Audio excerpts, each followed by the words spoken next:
Hi, I'm Greg. I'm the founder of A Head Full Wealth Management, and I get excited about some pretty nerdy stuff sometimes. And I'm going to share with you something that I was just researching and working with another planning colleague of mine on, um, as it actually follows nicely with the last video I did about what are some considerations of if you should or should not do a Roth conversion. And and also it aligns with some of the mistakes I see when people come in to see me. So let me start with the mistake.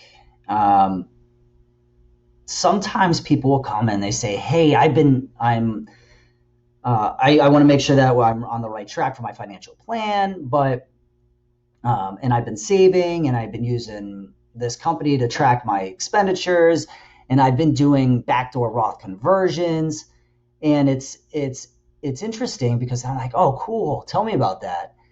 And they say, yeah, so I every year I make the maximum non-deductible contribution, and then I fill out the tax forms, and then I roll it over to my Roth IRA. And I'm like, awesome. And then we look at their whole portfolio, so like what the 401ks they have at work, the savings they have in cash, and their other investments, and I find they have rollover IRAs or traditional IRAs, that have tax deferred money in them. And they, the mistake is that your rollover, your backdoor contribution to that Roth is now taxable. So what's supposed to be tax free is now just a Roth conversion, and you're going to pay a percentage of that rollover in tax because you have tax deferred IRAs, and the IRS looks at them all as one account. It's called the IRA aggregation rule. And what you just fell prey to, the mistake you made, is pro rata.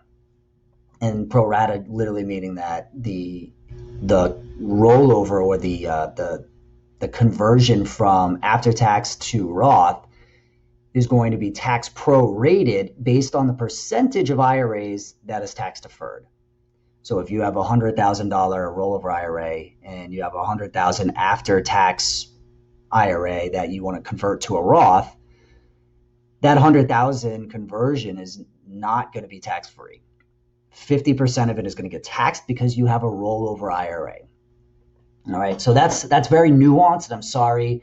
I'm happy to explain it further, but the interesting thing that we just came up on and that I just did a bunch of research on was, well, how do you avoid that situation? Because oftentimes diligent savers actually find themselves in that scenario where they have, maybe they're still working, they have a 401k at work or a 403b or some 40 letter, and they have rollover IRAs from previous employers and previous 401ks that they cleaned up and put into a tax deferred IRA. But they had more money to save, so they were doing non-deductible IRA contributions, because they didn't qualify for a Roth, or they had some tax-free money, etc. And they want to clean all this stuff up, and whether or not they just want to get organized, they're actually looking to take advantage of some tax benefits and save themselves a lot of money in taxes down the line, or provide, you know, a more flexible stream of income in retirement, one that doesn't have required minimum distributions or count against their provisional income for tax, considering the taxation of your Social Security, right? For whatever the reason is, they want to move their after-tax money into a rollover or a Roth IRA, and then we'll talk about converting the tax deferred stuff later. But we want to at least make that bucket of money that you already paid tax on, that's now growing tax deferred, so you're going to pay tax on the gain, but not on that original investment. We want to convert that to a Roth so that it can all grow tax free, and I don't have to pay tax on it ever again, including the gain. The really interesting strategy that we discovered is we can move. Well, we don't want to fall prey to the pro rata rule, so we have to find a way to get rid of the pre-tax money so that we can convert the after-tax money. And typically, if you just try and move it to an IRA, I already told you that it's going to get taxed, except if you move the pre-tax money to your existing employer plan. The plan has to be a 401k, 403b, 401a. It cannot be a simple or a SEP. So talk to your financial advisor, talk to your accountant, talk to your plan administrator to make sure that it is in fact a qualified retirement plan, and that it accepts rollovers. Because if it doesn't accept money, then this strategy doesn't work. But if you move over those pre-tax, so let's just call them all our old rollover IRAs, individual retirement accounts, into our existing retirement plan at work, all we have left is the after-tax amount. And the reason why that works, and most accountants and most planners, because we're used to seeing it go the other way, are like, well, no, you can't do that. It has to go prorated. That's not true, because a qualified retirement plan underneath the IRS, Internal Revenue Code, cannot receive after-tax money. You can defer after-tax money. You can contribute to a Roth 401k, but you cannot roll over from an IRA any after-tax money. It's not legal.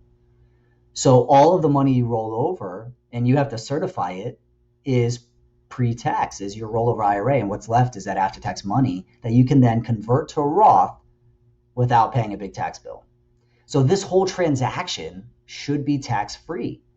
It should be a trustee-to-trustee transfer, and thus not a taxable event. Yeah, you'll probably get a 1099 that says not taxable, but that's better than getting a bill from the IRS. Don't you agree? Awesome. So this is super nuanced, higher level planning, definitely a little bit nerdy.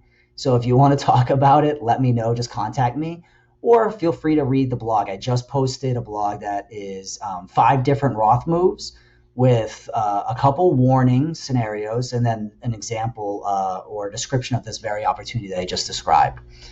All right. So stay tuned. I look forward to sharing more ideas with you.